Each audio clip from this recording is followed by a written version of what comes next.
भाई साहब दिल्ली में ऐसी सफाई की 3 बार कि कीचड़ में उगने वाला कमल का फूल मिले ही नहीं, क्योंकि झाड़ू था।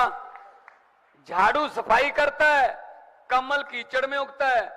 झाड़ू ने सफाई कर दी पंजाब और दिल्ली में, कमल उगा नहीं। हम क्या करें इसमें भाई?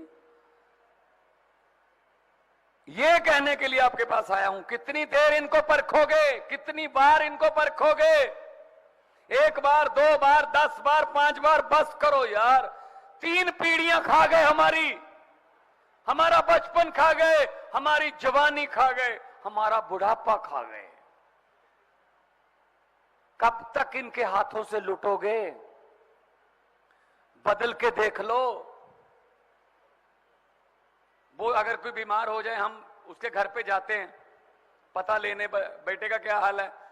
वो जी सोनीपत के बड़े अस्पताल में है, डॉक्टर कह रहे हैं 2 दिन देखेंगे वरना दिल्ली भेज देंगे, दिल्ली में शायद ऑपरेशन होगा। फिर हम कहते हैं चलो भगवान से दुआ करते हैं ठीक ठाक हो जाए बच्चा, लेकिन हम साथ में सलाह भी दे देते हैं। ये साथ में मुरथल है, वहां एक सियाना है, एक बंदा बुजुर्ग है, सियाना है, वो नीम की एक शाखा को लेके ना वो झाड़ा करता है। झाड़ा नहीं बोलते अपने देसी, वो झाड़ा करता है, वो झाड़ा करता है। उसके झाड़े से भी अपने गांव के 2-3 लोग ठीक हो चुके हैं। गुरुदेव सिंह का भांजा, नरेश का भतीजा, झाड़ा करवा लो। तो जो जिनके घर का बीमार होता है बच्चा, वो कहते हैं जहां इतने पैसे डॉक्टरों को दे दिए, कहीं मुरथल वाले सियाने वाला झाड़ा गलतफहमी में न रह जाएं, वो भी करवा लेते हैं, वो करवा लेते हैं वहां से। हरियाणा का भी यही हाल है भाई साहब। 75 साल से 2 डॉक्टर इलाज कर रहे हैं। 5 साल कांग्रेस डॉक्टर, 5 साल भाजपा डॉक्टर, 5 साल कांग्रेस डॉक्टर, 5 साल भाजपा डॉक्टर, फिर 5 साल बीच में नेल्लो डॉक्टर। बीमारी बढ़ी या कम हुई? बढ़ी। फिर बेनती है इस बार हमसे झाड़ा करवा के देख लो, क्या पता काम बन जाए। झाड़ा ठीक होगा तो बड़े डॉक्टर के पास जाना नहीं पड़ेगा। ये बात कहने के लिए आया हूं। अरविंद केजरीवाल 16 अगस्त को पैदा हुए थे। भगवान भी कुछ ना कुछ तो करता रहता है ना। 16 अगस्त को अरविंद केजरीवाल पैदा हुए थे। जिस दिन अरविंद केजरीवाल पैदा हुए थे उस दिन जन्माष्टमी थी। जन्माष्टमी थी जिस दिन पैदा हुए थे। कुछ ना कुछ तो भगवान करता है ना। भगवान खुद थोड़ी आता है, वो किसी ना किसी के बीच में से कुछ ना कुछ करवाता है। वरना एक छोटे छोटे आम घरों से हम लोग खड़े होके मुख्यमंत्री बन गए, मंत्री बन गए, एमपी बन गए। ये आम बात थोड़ी है जी। ये किसी को बारी देते हैं क्या? इन्हीं के बेटे, इन्हीं के पोते, इन्हीं के भतीजे, इन्हीं के साले, इन्हीं के जीजे, यही खत्म नहीं होते। बताओ किसी और की बारी आई? आपके किसी बच्चे की बारी आई चेयरमैन बनने की, एमएलए बनने की, विधायक बनने की? आपके बेटे की बारी आई? क्यों भाई, क्यों नहीं आई? इनके बच्चे बेटे बनेंगे, एमपी वो बनेंगे, एमएलए बनेंगे, ये खड़े हैं हमारी, ये फोर्सेस खड़ी है हमारी। कोई इनकी तरफ ध्यान नहीं देता। 10-10 साल से इनकी उन्नतियां रुकी हुई हैं। पंजाब में हमने फैसला किया हुआ है, दिल्ली में फैसला किया हुआ है। दिल्ली का कोई पुलिस का जवान, दिल्ली का, जब दिल्ली का कोई जो फौज का जवान और पंजाब का कोई पुलिस का जवान और पंजाब का जो फौज का जवान अगर बॉर्डर पे या ड्यूटी के दौरान शहीद होता है, 1 करोड़ रुपया भाई साहब भोग से पहले देते हैं। पंजाब पुलिस को तो 2 करोड़ देते हैं हम, क्योंकि एचडीएफसी के साथ हमारा एक टाई अप है, तो उनको वहां से इंश्योरेंस मिलती है। पंजाब पुलिस की ड्यूटी के दौरान अगर कोई शहीद हो जाए 2 करोड़ रुपया घर वालों को मिलता है। मैं ये नहीं कहता कि 2 करोड़ से मैं उनकी जान वापस लेके आ सकता हूं। शहीद की जान की कोई कीमत नहीं होती, लेकिन 2 करोड़ घर पे मिल जाएगा ना, तो कम से कम इधर उधर हाथ नहीं फैलाने पड़ेंगे, परिवार ठीक रहता है, बच्चों को पढ़ा लेंगे। यहां क्या देते हैं? बाकी देश में क्या देते थे पहले? विधवा को, शहीद की विधवा को सिलाई मशीन, तालियां। बताओ, सिलाई मशीन, हद है यार। दिन रात नौकरी करते हैं, हमारी हराखी करते हैं, चाहे सड़कों पर, चाहे सरहदों पर, और उनके मरने के बाद शहीद की विधवा को सिलाई मशीन, क्या मजाक नहीं है ये? तो भाई साहब आओ, निकल के आओ, बाहर आओ। आप लोगों का बाहर आना हमारे लिए हिम्मत। हमारे पास पैसे नहीं है भाई साहब, हमारे पास मसल पावर भी नहीं है, लेकिन जो हमारे पास है वो उनके पास नहीं है। सच्चाई और ईमानदारी वो हमारे पास है। फोन करके पता कर लेना, दिल्ली बिल्कुल पास है, यहां से 50 किलोमीटर है। इधर देख लेना 150 किलोमीटर पंजाब है।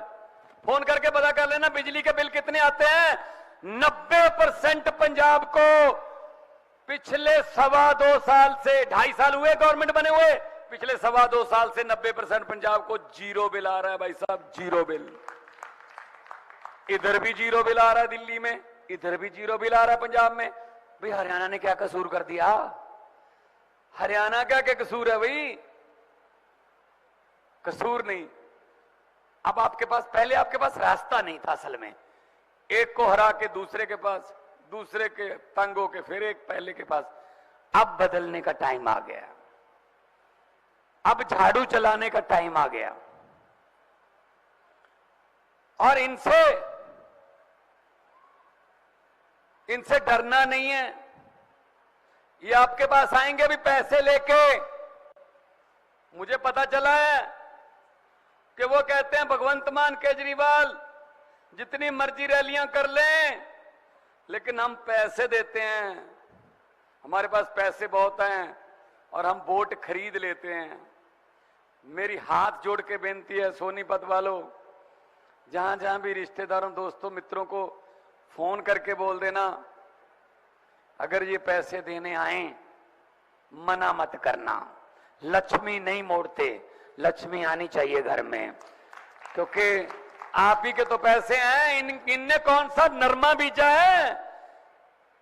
पैसे तो आप ही के हैं, बस आपने एक काम करना है, ऐसे करके हाँ, और इलेक्शन वाले दिन झाड़ू वाला बटन दबा के हाँ। जो समझ गए वो ताली बजा दो, बाकियों को माफ है। बहुत समझदार लगता है भाई। इनको भी तो पता चले, इनको भी तो पता चले कि किसी दर से खाली वापस आने का क्या दर्द होता है। लूट रहे हैं ये और अफवाह फैला रहे हैं जनता। हरियाणा की जनता काम नहीं करती, हरियाणा के युवा काम नहीं करते, धरने देते हैं। पंजाब के युवा या पंजाब के किसान धरने ही देते हैं, हरियाणा के किसान। अरे भाई साहब, एक गांव में भैंसें चोरी होने लगी। एक दिन 2 भैंसें चोरी होगी गांव से, अगले दिन गांव में, पूरे गांव में तरथल्ली मच गई, भैंसें चोरी हो गई यार। उससे अगली रात एक और भैंस चोरी हो गई। लोग डर गए, यार भैंसें चोरी हो रही है यार, कौन से चोर आ गए। तीसरी रात 2 भैंसें और चोरी हो गई। लोग और डर गए भाई साहब। तो किसी बाबा के पास गए, गांव में ही रहता था, साधु महात्मा था, कोई फकीर था, कि बाबा जी गांव पे तो कोई ग्रह है, शनि का ग्रह है, कौन सा ग्रह है पता करो, हमारी तो भैंसें चोरी हो रही हैं।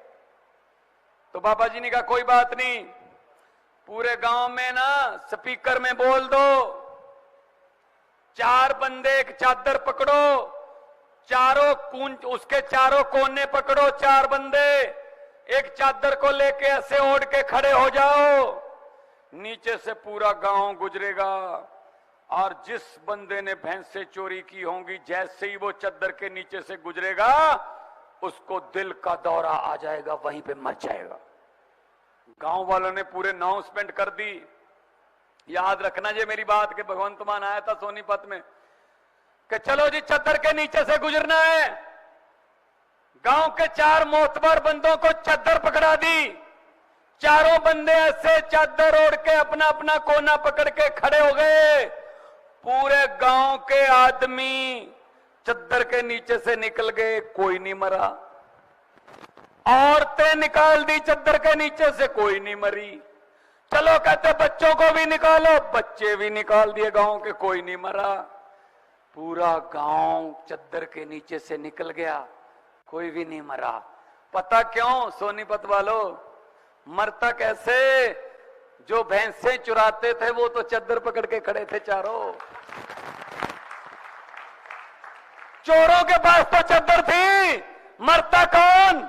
यही हमारा देश में हो रहा है। अरे चद्दर चोरों को पकड़ा रखी है, हम आपस में लड़ रहे हैं। तेरा मंदिर है, तेरा मस्जिद है, तेरा ये है, तू ये समाज है, तू ये समाज है। ये कहने के लिए आए हैं आम आदमी पार्टी के ईमानदार लोगों को चद्दर के कोने पकड़ा दो, आपकी सभी किस्म की चोरियां बंद हो जाएंगी। भाई साहब ये यकीन करते। अरविंद केजरीवाल के सिपाही हैं, डरने वाले नहीं हैं। चलो जेल में कर दो, चलो यहां मर्जी कर दो, कोर्टों से तो बड़े नहीं हो, कभी ना कभी तो निकलेंगे। लेकिन जब निकलेंगे लोहा आग बन के निकलता है। भट्टी में जब सोना होता है ना, सोना पता नहीं कितनी भट्टियों में से निकलता है।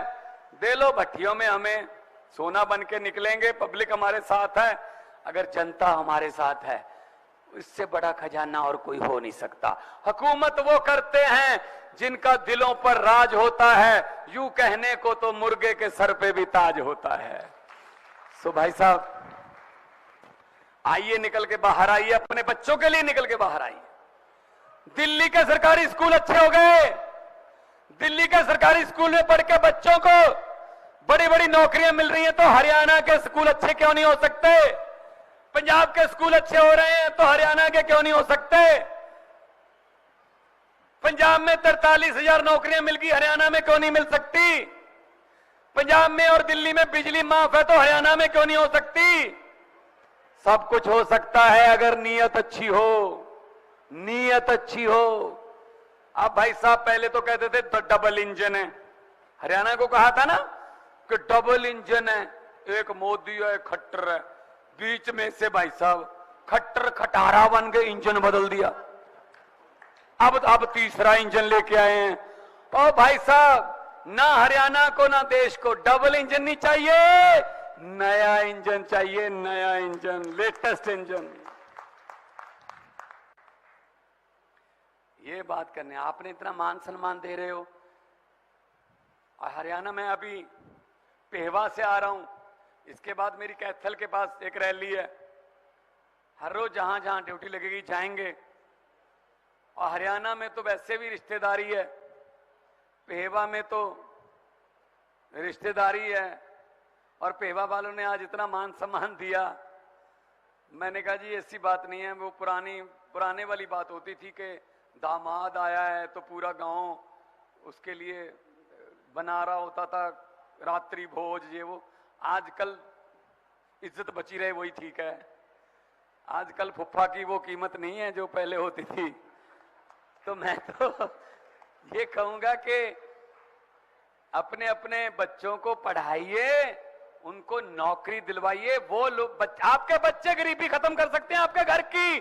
कोई नीला कार्ड, पीला कार्ड, हरा कार्ड नहीं खत्म कर सकता। अगर आपके बच्चे पढ़ गए, अफसर बन गए, तब घर की गरीबी खत्म होगी, तब आपके घर की गरीबी खत्म होगी। तो ये बात कहने के लिए आपके पास आया हूं। मुझे उम्मीद है कि आप हमारा मान रखोगे। जितनी बार बुलाओगे मैं आऊंगा।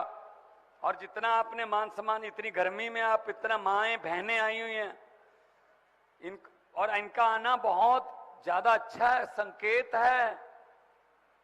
क्योंकि इनको सबसे ज्यादा पता है ना कि चूल्हे पे क्या पकता है, क्या पकता है छोड़ो, इनको ये पता है कैसे पकता है। मर्द ने तो आके कहना है शाम को क्या बनाया है, आज क्या पकाया है, उसको पता है ना कैसे पकाया है। इसलिए मैं माओं बहनों को स्पेशली विनती करता हूं कि जरूर आइए, सुनिए सबकी बातें। अगर आपके बिना चूल्हा नहीं चल सकता तो आपके बिना देश भी नहीं चल सकता। नारी शक्ति बहुत जरूरत है। लोगों को अक्सर कहते सुना है जिंदा रहे तो फिर मिलेंगे। लोगों को अक्सर कहते सुना है जिंदा रहे तो फिर मिलेंगे। लेकिन इस पंजाबी दिल ने कहा है मिलते रहे तो जिंदा रहेंगे। जब मर्जी बुला लेना, हाजिर रहेंगे। दोनों हाथ ऊपर उठाकर दो नारे लगा दो। यहां से दिल्ली नजदीक है, तिहाड़ जेल में अरविंद केजरीवाल हैं, वो हमसे पूछेंगे शाम को आज कहां थे। मैं कहूंगा सोनीपत था, मैं पिहेवा था, मैं कैथल था। तो नारे कैसे लग रहे थे वहां? आज सोनीपत वाले नारे तो कम से कम मुझे ना बताने पड़े, यहां से सीधे वहीं सुने। दोनों हाथ ऊपर उठा के इनकलाब जिंदाबाद के दो नारे, इनकलाब।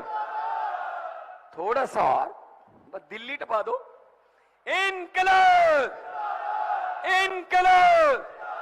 भारत माता की बोले सोनिहाल।